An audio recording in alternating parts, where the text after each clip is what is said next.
Salut, c'est Michel de Carclass ADN, et aujourd'hui on va vous parler des systèmes de réparation de l'ADN.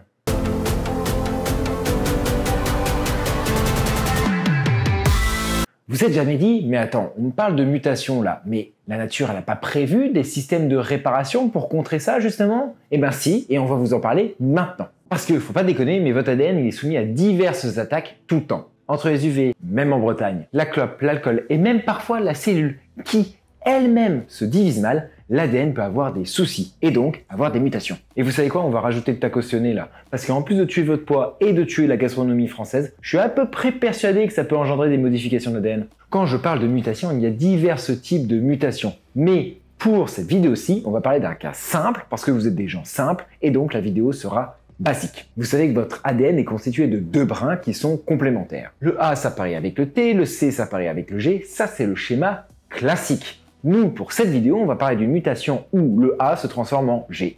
Cette mutation, elle peut vraiment foutre le bordel et donc il faut la réparer. Pour la réparer, il existe des systèmes de réparation. On va pas parler de la totalité des systèmes de réparation de l'ADN parce qu'en réalité, il y en aurait beaucoup trop et ça prendrait beaucoup trop de temps pour un format court comme celui-ci. Mais si vous voulez, on pourra faire une partie 2. Ici, on va se focaliser sur un seul système de réparation précis. Ce système de réparation s'appelle le système de réparation Baire parce que c'est Michel Bernier qui l'a découvert.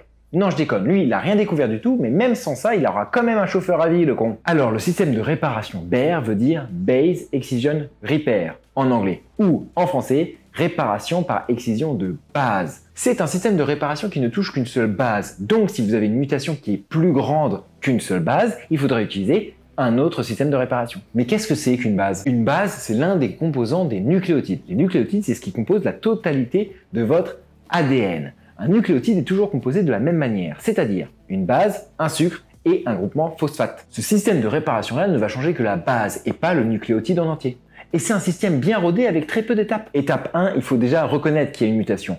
Pour ce faire, la cellule a un scanner. Ce scanner est appelé une ADN glycosylase. Cette protéine-là va scanner la totalité de votre ADN pour être sûr et certain que vous n'avez pas de mutation. Son scanner fonctionne de plusieurs manières, mais en gros, lorsque vous avez une mutation, l'appariement entre les nucléotides des deux brins complémentaires va être diminué.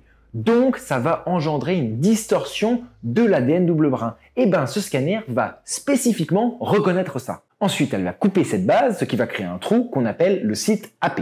Ensuite, une autre protéine arrive parce que, d'accord, c'est coupé, mais pour que le réparateur puisse bien faire son job, eh ben, il faut préparer le terrain. Cette préparation est faite par une AP endonucléase. Cette préparation consiste à couper le sucre. Et ensuite, le réparateur arrive. Ce réparateur s'appelle une ADN polymérase. Il va remplacer le sucre, mais aussi la base qui manque. Et il fait ça bien, parce qu'il faut que ça soit complémentaire avec l'autre brin. Et ensuite, une dernière protéine arrive, c'est la ligase. En gros, son but, c'est de mettre de la glu partout pour être sûr que tout soit très bien lié.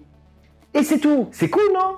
Et vous dites peut-être, mais ça serait super bien d'utiliser ça dans un usage thérapeutique, non? Eh bien, vous auriez raison. Certaines recherches sont faites aujourd'hui encore sur ces systèmes de réparation, mais aussi il existe certains médicaments qui ciblent spécifiquement ces systèmes de réparation. Ben ouais, parce que certaines cellules cancéreuses ont un système de réparation de l'ADN bien plus élevé que la normale. Et donc, ces cellules, elles meurent jamais, ce qui rend la chimiothérapie inefficace. Cependant, attention, ne pas avoir de système de réparation de l'ADN, c'est pas une bonne idée non plus, parce que ne pas en avoir, ça engendre des maladies. Donc, en gros, c'est un peu comme tout, il en faut, mais pas trop. Un peu comme nos vidéos, quoi. C'est-à-dire qu'il y en a un peu, mais pas trop. J'espère que vous avez apprécié cette vidéo, mais aussi que vous avez appris des choses. Si c'est le cas, ce serait sympa de vous abonner, mais aussi de mettre un like. Sur ce, prenez soin de vous, et écoutez la science.